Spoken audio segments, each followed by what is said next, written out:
Hello, and welcome to the Lee Enochs Show, America's most controversial podcast.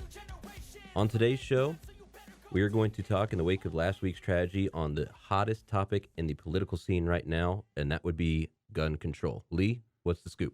Well, Ryan, thanks for having me back.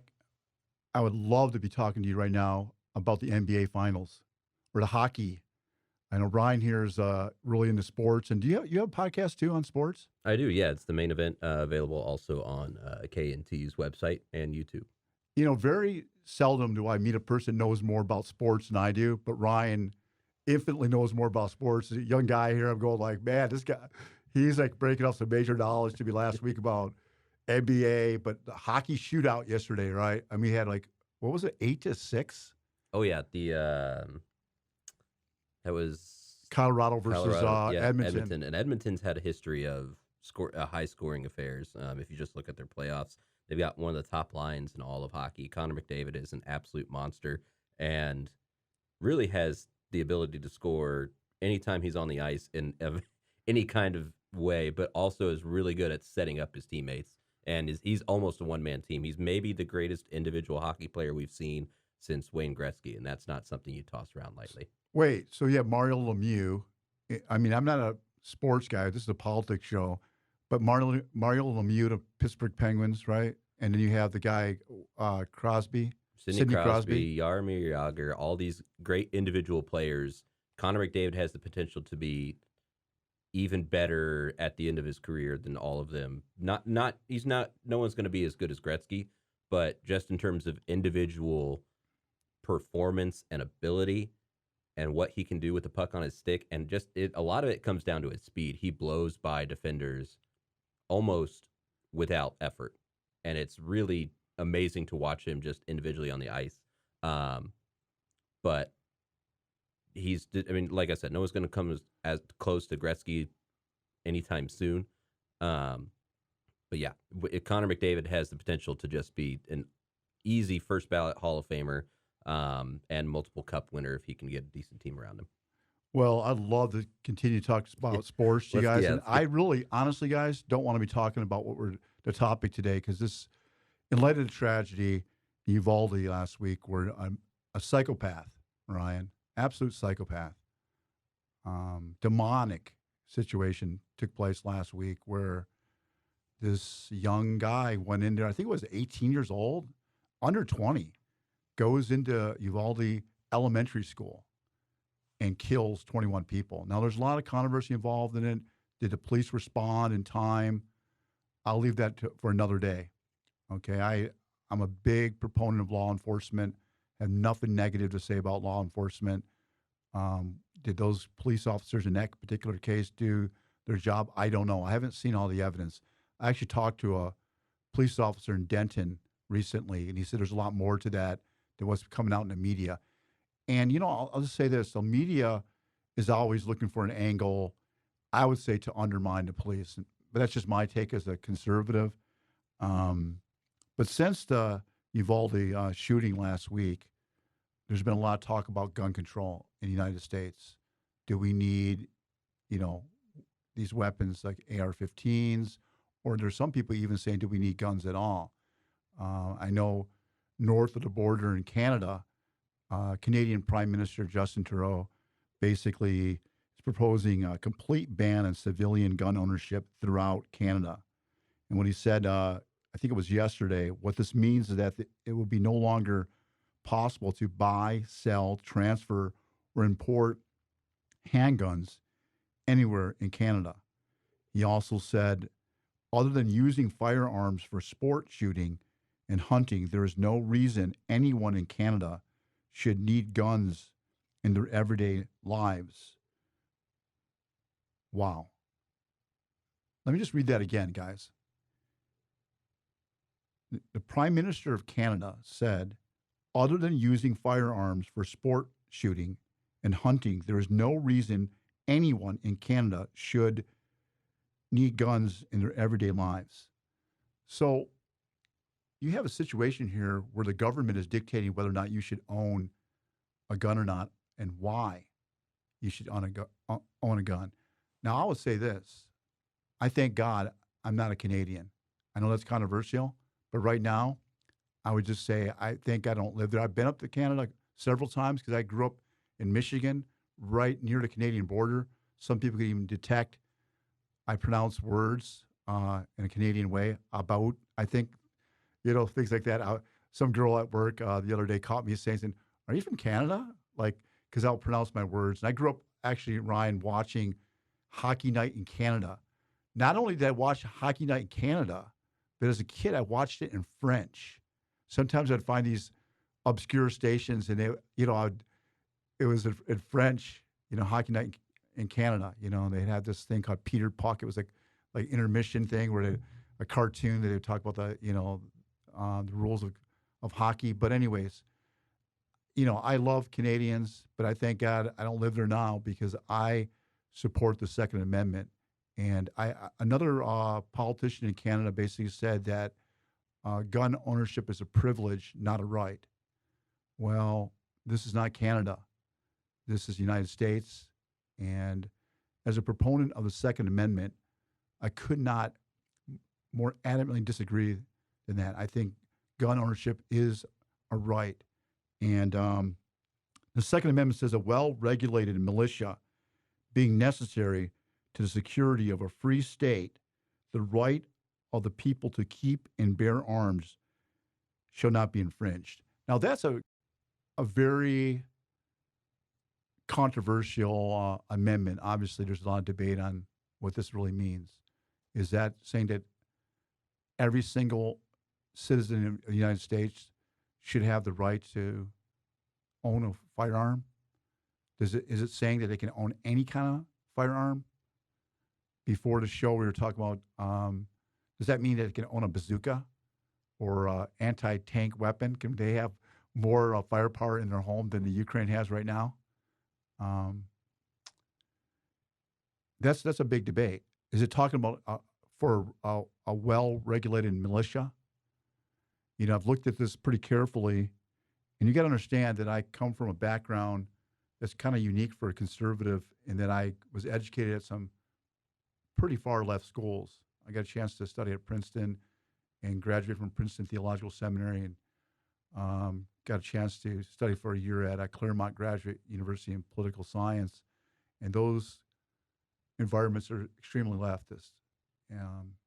Man, my time in Princeton Seminary was pretty rough as a conservative. I had to lay low. I just kind of hung out with libertarians on campus. It was pretty, because every class was just bashing against conservatives. I mean, it was weird. It was because I went there to study theology, and the political leftism came out in pretty much every class that I had.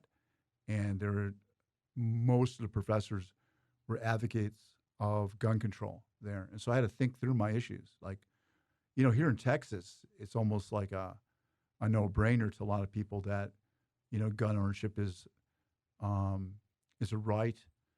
But is it a right? And, you can email me. So at some point, we're going to have a call in, hopefully. Ryan, we'll have to set that up, in the fall. But I want to hear from you guys. Do you believe in gun control? Do you believe in any form of gun control at all? These are questions that we want to raise. But, looking at the issue, first of all, man, I cannot express how sorrowful I am, how saddened I am about this shooting that took place. There's nothing in my heart that I have but grief. I mean, I can imagine. Think about this. All the children that are involved in it, all the parents, the whole city, the whole community. These mass shootings have to end, Ryan. I mean, somehow, some way, they have to end. Now, is gun control the solution? Some people say that background checks are necessary. I know that if I even come close to advocating a background check, my friends that I have a lot of conservative friends, and they'll just jump on me, pounce on me. But what if a person has a previous record of domestic violence, or if a person has a background of mental health issues? should they immediately be able to purchase a firearm? I don't think I know this is going to be controversial. I'm going to get a lot of flack from my friends on the right. Believe it or not, there are people far more right than I am, Ryan, that would jump and pounce on me and say I'm a compromiser and whatnot. But I don't think I have a problem with a background check. Okay, I mean, like if you don't got anything in your past, then uh, it shouldn't be a problem. Now, I'm not advocating any way gun control. Okay, I believe in open carry, open conceal. I don't have a problem with a person having a firearm on their person at all times to protect themselves. In fact, I know people here in Texas that do that. Okay, but if a person has a mental health issue, how do we discern that? Some people say, well, that's why everybody needs to have a firearm. I would say there are probably people in the United States that shouldn't have a firearm. There's people that are discernibly insane, homicidal, like this young guy. One thing, Ryan, I was going to say, it's really interesting about these mass shooters and serial killers. It seems like they always have something to do with animals. They've had some kind of previous, like, record or some kind of history in killing animals. This psychopath that Uvalde, they said that he was carrying around a bag of like dead cats, and I've looked at some of these guys like Ted Bundy and what was that guy in the Jeffrey Dahmer? They said that his dad was a chemist and he was using chemicals to like you know liquefy like animals. I don't know what that is. That's the insanity, criminal, homicidal insanity. But getting back to everything, guys, no, I personally am not a gun control proponent. I believe in the Second Amendment, and this whole thing it gets down to a fundamental issue of what rights do we possess intrinsically? Do we have a right to defend ourselves in a state of nature in society? I would say yes. I have no problem with people owning guns to protect ourselves. But, it doesn't really even say here why people should be able to keep and bear arms. This is definitely a controversial issue. Let's read it again.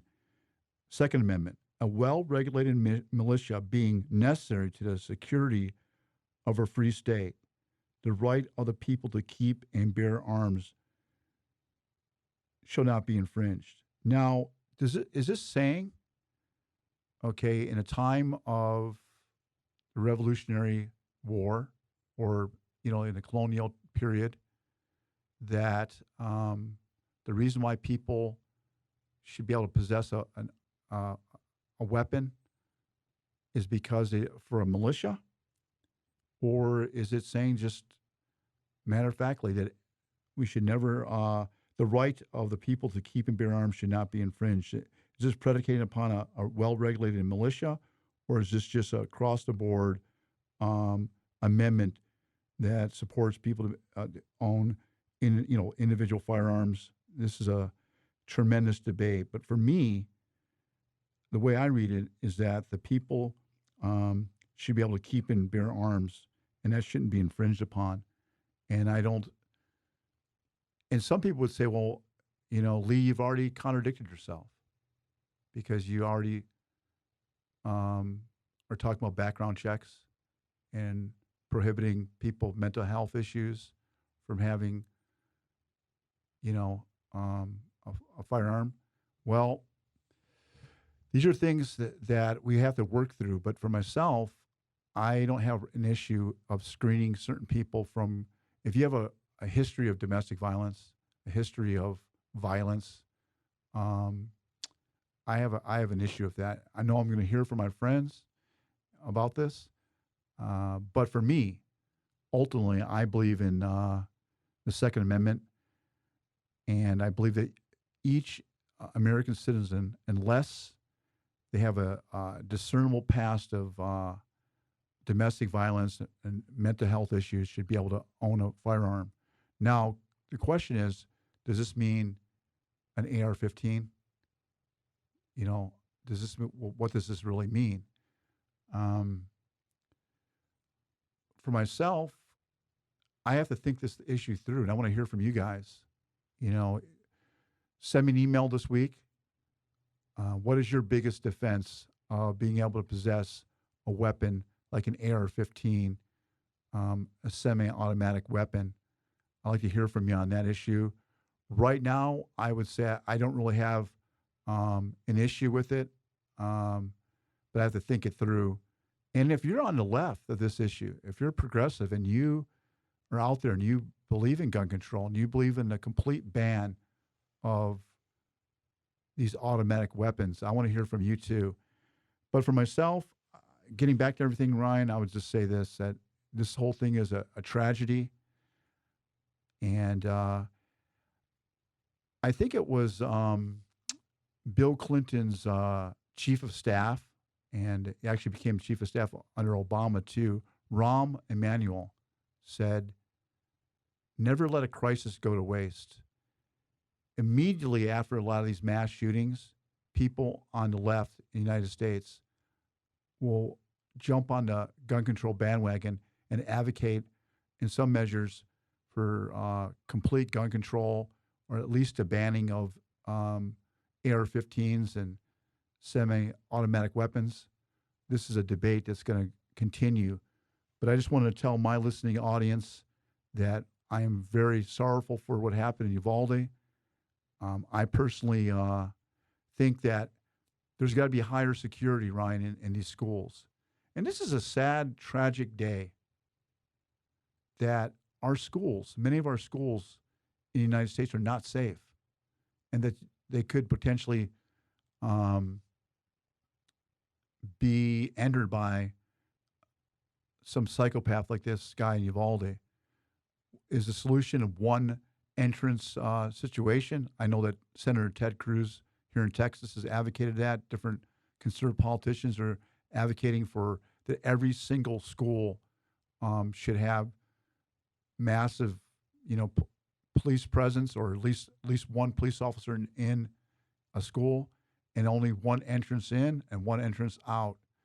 But that's going to be really complicated. I'm not sure if you've been to high school lately, Ryan, but I'll tell you what, my friend, kids, so you're going to file in and file out.